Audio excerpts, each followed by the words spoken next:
Good morning. Welcome to the fourth day of SEC Football Media Days. We begin with Ole Miss coach Lane Kiffin. In 3 seasons at Ole Miss, Lane has led the Rebels to 3 straight bowl appearances, ranked among the nation's leaders in offense, including number 3 nationally in rushing offense, number 8 in total offense. As a collegiate athlete, he played at Fresno State under Pat Hill, was a quarterback there for 3 seasons. He also began his coaching career as a student assistant in 1997 at Fresno State. He's the son of renowned defensive mind Monty Kiffin. Lane attended Bloomington Jefferson High in Bloomington, Minnesota, where he played football, baseball, and basketball. He has 2 daughters, Landry and Presley, and a son, Knox. A full story, a full telling of the Mike Leach no tie story. As I shared Monday, we had the conversation backstage. Mike had a tie on.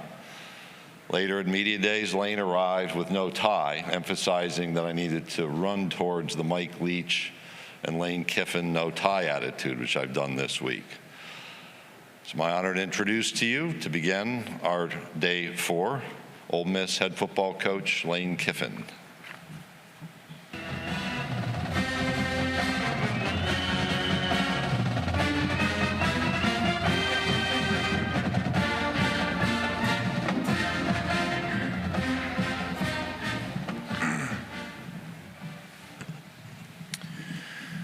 Thank you, Commissioner.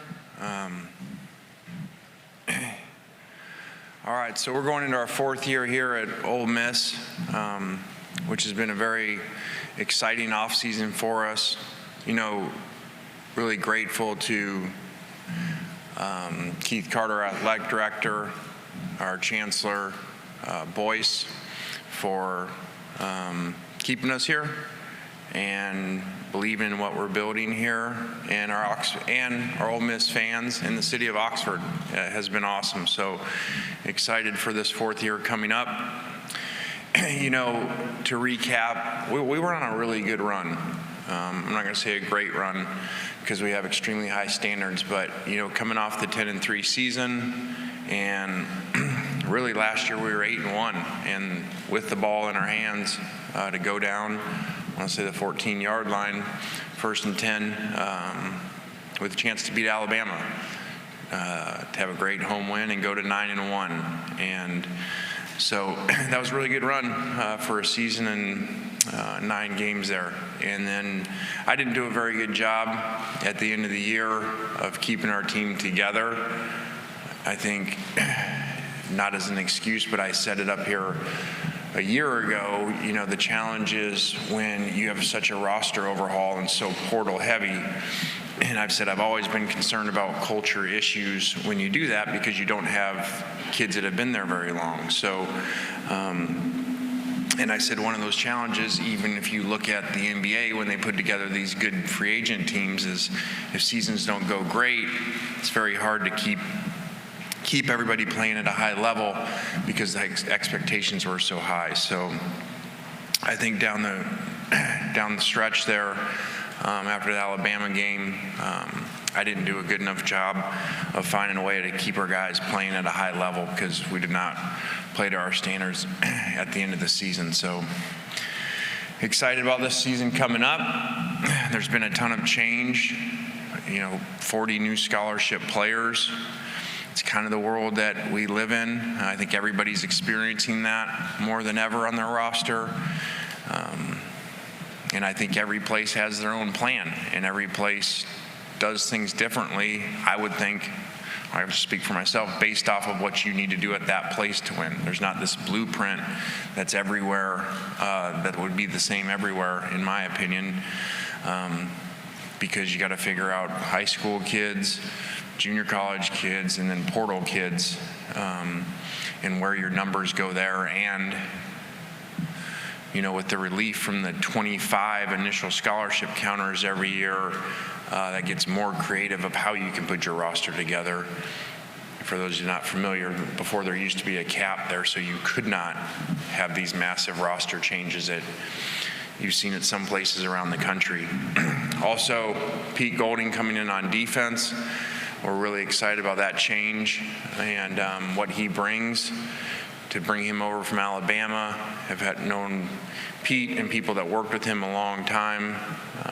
He's ahead of the game, very intelligent, really great recruiter as well. So there's some transition there with a lot of new coaches and a ton of new players, and some that missed spring, like Cedric Johnson, who's here today, missed the spring. So this fall will be really important for us in all areas, but especially on defense, of putting all that together to play good defense.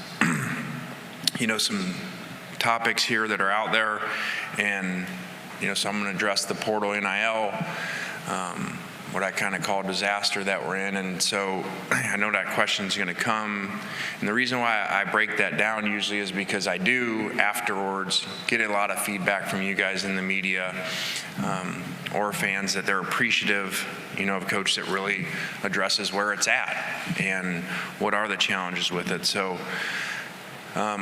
first off, I've always said I think it's phenomenal that players get a chance to get paid, which is great. I do think, which I've stood up here and said before when it first happened, that there's going to be some major issues, and we're creating free agency with the portal. And with NIL, you've got a lot of pay for play going on, and that is what it is. So those two things combining, there just is not a system in place. And I don't think that there's any other sports at any level that are like this, that really you every year can opt into free agency, really twice a year. And I was just thinking on a plane ride over here, what if you had that in other sports? Tom Brady, Asia Wilson, Lionel Messi, LeBron James. What if every year those guys can opt into free agency twice a year, really, and they got no long-term contracts? Basically, everybody's not even on a 1-month contract because they can leave in 2 windows. So it's just created a lot of issues, and these roster changes, and I'm not complaining about it because we take advantage, obviously, of free agency. But at the same time, I don't think that's really good for college football. These massive overhauls of rosters every year really is not in the best interest of college football. And then when you add the NIL at the same time, we've created, I've said it before, we got different caps and no luxury taxes. So now we got professional sports, because that really is what we are, what's been created now. And there's no caps on what guys can make or what teams' payrolls are. So when this first came out, it said, all right, basically whatever programs have the most aggressive boosters with the most money are going to get the players. And now we're adding some states that now you don't have to follow NCAA, and now the university can take their money and give it to the collective to give to the players. So now we really have pay for play, that the biggest schools with the most donors, most aggressive, and the school wants to spend the most money paying the players for play to come to their school is where we're at. So there's kind of your State of the Union on the situation of what all coaches are dealing with around the country, and really a poor system that isn't getting better, now is going to get worse with this, because again, now we just look at recruiting rankings, and you're going to see that they usually are going to follow this, donor base and what schools are going to decide to give the most money to the players. So it is what it is. We'll deal with it like we do with everything else, but somehow it's got to get fixed because there's no system around it. So, we did a really neat thing this off season with mental health training for our staff. Myself, our coach's staff, everyone in our building went through a class. And I know at first people may think, okay, well, that's a good recruiting tool that you can say, hey, which I didn't even know at the time, we're the first staff to do this, that's trained in mental health, and be able to say that to parents in recruiting. That was not the motive at all. It really when I talk about, creating a new box, not just thinking outside the box, and we do that in analytics, we do that in all areas, I feel like in our program. We don't ever do anything because it's in that old book of how to coach and how to do things. In this mental health area, it really was not in that old school coaching book at all. It was just, hey, shut up and go practice and play, especially in the sport of football. So just over the years of going through so many mental health issues with our players and coaches, and not having tools and not having a really good system in place, besides just sending them, across campus, to a mental health specialist. So I was excited to do that, and just excited for the education with that and the ability to see things and help our players. Is really neat, because they just go through so much. Players always have, but now because of the social media and every play, everywhere, everybody's seen every play, our players go through a lot. I mean, you gotta remember they're kids, and they read all those things when fans or media say this play and they lost the game, and it's really challenging when you talk to the kids about how much that wears on them, as well as all the other issues they have to deal with. So that was pretty neat. And with that, I'll open up for questions. Thank you, Coach. Go ahead and take questions. Go ahead, start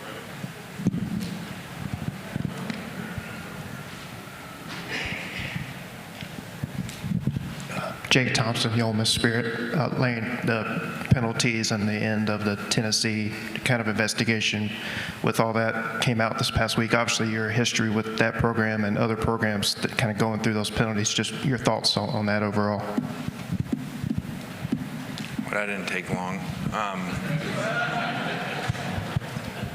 I got a lot of thoughts on that case, and the case at USC and the case at Tennessee and the penalties and all that. And I'm not really going to get into that. We're here to talk about the Ole Miss team.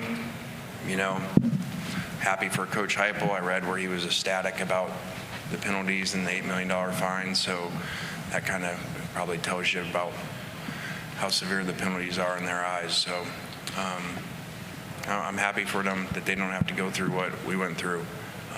So good for them. Coach, we'll go into this middle section just to your right, second row. Lane, hey, Joe Goodman, AL.com. I appreciated your candor on NAL. You're the czar of college football. How do you fix it? And that's the natural follow-up to your State of the Union. Yeah, I don't like, it's like I tell our staff, I don't like you to tell me the problems but not the solution. So I feel like that in this one, that I don't have the exact solution, because it is so complicated, and the commissioner, who's much more educated than I on these things, because I used to say they should be employees so they can have real contracts, so when you come, you can sign somebody to a 2, 3, 4-year contract, and but there's way more issues. That solves one problem, I think he said, but then it opens up 5, 10 more when they're actually employees of a university. So I don't have the exact answers. I've always said, when asked, shorten the windows, so at least we know what your roster is, and not so many chances for players, because really, like I said, I like the players get paid, but there's no other system like it. Like the player, I've told our players, I've told our parents of our significant players, like, it is a great time to be a kid or a parent, okay, with where college football is. I'm like, they'll probably eventually fix this, so you will be this one window of a couple years where you literally can leverage your program every window, or you can go into free agency and find the most money out there. And now we're seeing you really get paid 3 times if you want to. You can get paid coming out of high school. You can one-time transfer, go in, get the most money, get paid again. Then you can grad transfer and get paid again. So eventually you're not going to be able to do that, I would think, and have that leverage basically every semester to do that. So I've told them it's an awesome time for them. Coach will stay in the same section over on the right-hand side, right aisle, second row. Hey Lane, Andy Witchery with On3. The Grove Collective is one of the 7 that's formed a collective association, and they plan on introducing a revenue sharing bill, or a model rather. So similar to the last question, what are your thoughts on potential revenue sharing in the future? Okay, that mic went a little bit in and out there. Can you repeat that? Yeah, the collective at Ole Miss is one of 7 that has formed a collective association, and they plan to introduce a revenue sharing model in the near future. What are your thoughts on a potential revenue sharing model for college football players? Yeah, I mean, I think there, again, almost like everything on this subject, there's good and bad to everything that comes in. I think that revenue sharing, on the surface would be great because the players are getting paid and it's coming from the money they're helping make the university.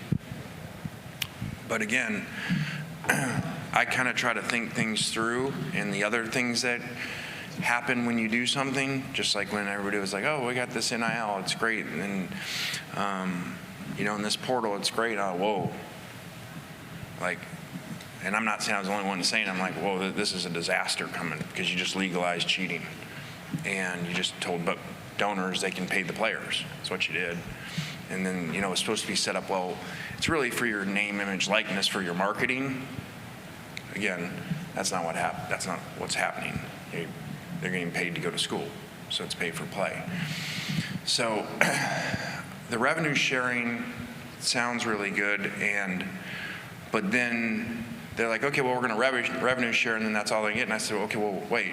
But then they're still going to have NIL, which really isn't NIL for probably 99% of the kids. They're not really getting the money for their marketing rights. So then revenue sharing would be good, but then you're still going to have this. So they say, well, revenue sharing would make it an equal playing field, which is what Instill always wants to do, make things equal playing field. Well, obviously, is what we described, with no salary cap and everybody operating off of different budgets. That's not anywhere close. So I don't know that fixes it. It sounds good, but then you're still going to have, here's your revenue sharing pot that everybody's the same, but then here you're still going to have all this other money that donors can go give players, or the way it is now, in some states, the school just funnels the money to the players. Coach, we'll go over here to our left on the near aisle. Good morning, Coach. Johnny Ballpark Franks with Franks Media here in Nashville and Huntsville. For decades, head coaches have been reminding players don't do anything to embarrass themselves, their family, teammates, and the university. Now in this new college football world that we see with NIL, the transfer portal, how much more difficult is it for a head coach to get that message across, not just to the student athletes, but also to staff members as well? Well, I think that's always challenging. I think the challenge now is everything they do is public, so anything they do that maybe years ago, because the cell phone videos and everything, didn't get out there, that basically you've got to figure that someone's watching in everything you do all the time. So it is more challenging for these guys. That is a great thing. One of the few things that are great about cell phones is that, actually, because now the players are held more accountable in everything that they do. So in that way, it's gotten easier. Coach, we'll go straight in front of you, fourth row. Hey, Coach, I'm Mark Richardson from OrangeBloods.com. Coach, you and Steve Sarkisian are obviously really good friends. I want to see if you can tell me maybe how that friendship formed, if you have any good Lane Kiffin stories about that friendship, and, of course, your thoughts on Texas joining the SEC. Well, it's Texas, Oklahoma. I'll go backwards there. Texas, Oklahoma coming in is amazing. I mean, I already look at our schedule, or like when they put out the one for 2024, and I actually joked to Steve Sarkisian yesterday about the scheduling, and I was like, well, I don't know any coach would want to go to the NFL. Like, we're in it now. So, I mean, our schedule's like playing the NFL in the SEC now, especially adding those two. So, hats off to the commissioner for getting that done and making the super conference of all time. And really, the way it's set up, it's really like it's kind of everybody else, and then that. When you put together the competitiveness of the schedule compared to any other conference. I've had a great relationship with Sark. I've kind of said before, we kind of go both grew up fast by being the USC experience and being part of Coach Carroll's staff and all the great players there. And, I think 34 straight wins, and if we can tackle Vince Young, 3 straight national championships. So that was really cool to go through that with him. And then we've just always stayed close. I think he's doing awesome there. And, the way he's flipped the roster and recruiting at such a high level and signing Arch, I think the future is extremely bright for Texas football. Coach, we'll go to this middle section to our right on the front row on the right out. Coach Dan Harrelson, Vollswire. Brian Kelly mentioned this week about artificial intelligence having intriguing opportunities in recruiting in the future. What is your opinion on that? And really just not recruiting, like you said, the transfer portal to keep forming a roster each offseason to find the best players that matches what you want to look for on the recruiting trail and in the portal. Well, I'm the first to say up here, like when I know a lot about an area, I'm going to answer. If I don't, I don't. So the artificial intelligence and using that in recruiting, I don't know about all that. So I can give you coach speak and pretend that I do. But the other part, what was the other part about? Just to form a roster based off the model of a player that you're actually looking for. Yeah, so the challenge on the roster is because of the different windows that you don't know what you have, you don't know what you're losing. I mean, think about it this way. Imagine in professional sports, really I'm going to give you another window because grad transfers can still leave. They can leave in training camp. So imagine like in professional sports, which again we are, so as far as it is with players, that you're coaching a player in camp and then they go, you know what, I don't like the way you're coaching me. I've graduated, so I'm going to go. I'm going to play for another team. And teams know that. I mean, people pre-portal and, they know who's going in. They know who's graduated. So you're really dealing with that too. And that messes kids up. I say, like, it's really challenging for a kid. He's working out with his team in the off season, but then other schools are calling him about going there and him being fully invested when, hey, the strength coach yells at me, or I don't like this, where I am on the depth chart, and I can leave. That's not really a good setup, and there's a reason. I feel like in college sports, we usually always look at professional sports as like, okay, let's learn. They're usually ahead of us. When it comes to systems and rules of the play, on game day. So we usually copy them, and in this situation, it's like they have this model that works about free agency windows, about long-term contracts. Again, like I said, look at all those great players. They just leave at any time during training camp, and for whatever reason, our model is not at all near theirs. So it's very difficult. And you got dynamics in locker rooms too. Again, these players talk, they know what players get paid, and then you got dynamics around the country. Well, wait, I've been here, I've made these plays, and that guy just got here and he's going to make more money than me. So, again, not a good setup.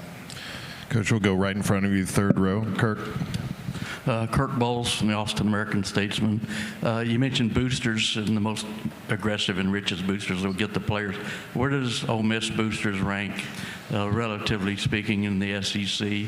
And could you name 2 or 3 of your most impactful transfers you got? Well, I'm not about to start putting rankings out on boosters from top to bottom in the conference. God, I want to so bad, though. The commissioner said, remember, we've grown a lot, and you don't have to respond to every question, to show everybody you have the answer. So I'm gonna do that on this situation. But like I said kind of before, you want to look at the best boosters in the country, and eventually the schools that have the most money that decide to pay the players, just look at recruiting rankings the next few years, and that'll give you your answer. Because again, it is what it is, guys, and you can't fault them. You had 18-year-old kids deciding where to go, the number one thing they decide on is money, their salary. I mean, I think you guys would have done that when you're 18. So, I mean, you can't fault them. Why you see some kids going like, why is that kid going way over there? Well, he's going there because he's making more money. So, you can't fault them for that. That's the setup that they're in. We have so many transfers coming in at so many different spots. It would be hard to single guys out. So it just is what it is nowadays. I mean, we look out there and there's times that, you know, we joke and we like pause the film and go like, okay, well there's, you know, we're like still learning names, but we know schools. We're like, well, there's a receiver from that school, there's a tight end from that, there's a receiver from that, the quarterbacks, USC, you know, the running backs, SMU, like, and you end up going like, wait, our whole skill roster was from some other school, like we're an NFL team, like we drafted them from somewhere. And we have time for 2 quick ones. We'll start over here on the right, front row. Yep, there you go. Evelyn Van Pelt with the Rebel Walk. You talked about it just a minute ago with the NIL and the locker room. How do you handle any kind of potential dissension? Because you're right, the players do know he makes this much and I make this much. Yeah, the question is about handling the locker room with NIL issues and the players getting paid different, you know. And I try to teach our guys like real life. And, you know, we say like pro mindset, like we have a pro mindset about how we run the program with guys and our expectations. So I get it because they come in complaining. You know, I've been here, you know, I transferred here, and now this guy, we hear this guy's going to make more money than me. And I said, you know what? I'm not saying it's fair, but get ready, that's life. That's going to happen. You're going to be in the NFL locker room, and you signed a contract, and this new guy, or you got drafted in the 4th round, and this new guy coming in, you're playing ahead of him, and he makes more money than you. And sorry to say, I mean, you want the real truth? Like I give them, it depends when you went in. You know, guys make more now than when they went in the portal a year or 2 ago. And then they used up their one-time transfer. So I'm like, hey, I'm just teaching you how life works. Like, it is what it is. You know, you used your window. You don't have the leverage now to go in, you know, until you graduate, because you can't go in a second time. So there's the truth of what really happens. But I teach them, hey, you basically signed a contract, even though you don't have a real contract. Like, you're here to play. You accepted whatever the terms are that you and the collective did. So go play and then figure it out after the season. You know, my dad used to say that to coaches in his first meeting of the year. Hey guys, quit worrying about your contracts or what you sign. Whatever you sign, it is what it is. Let's get together, let's play really well, let's coach really well, and then worry about that in the off season. So that's what I tell them now. The best way you make more money is to play really well. Coach, we'll take one final question right in front of me, second row. Yes. Coach Kiffin, Drew DeArmond, WZZN Radio, Huntsville, Alabama. I remember vividly seeing a picture of you sitting in the stands at Pike Road High School watching Quinshon Judkins. You had TJ Yeldon, Derrick Henry, Josh Jacobs, Damian Harris. What did you see in Quinshon that you thought was special, and how much better can he get? Well, Quinshon is really special. I mean, think about what he did as a freshman, you know, to come in and have that workload. I think he led the SEC in carries and yards and touchdowns as a freshman. So, and like any freshman, you can get a lot better in year 2. You know, we're able to get Kevin Smith, coach back from Miami that's been with us before. And so I think that that's really beneficial for him, to have him as someone that's also was a great college player, that's gone through all this hype and that comes with it, you know, because that's his biggest challenge is his footwork and his pass protection. Even though he's really mature and a great kid, guys, these kids are young, and now they're getting all that attention around the country. They're the best player, all the rat poison from your coach, and now they got money. So now it's kind of like, whoa, you talk about ego coming in. I mean, so this is a lot of challenges on these kids. Again, it's great they get paid, but here's a whole new set of challenge, because a big motivation for a lot of players is to get to the NFL to get money. Well, now they already have money. So there's a lot of challenges in here in dealing with ego, which is really dangerous. Coach, thank you for your time this morning. All right, guys, thanks. Have a good day.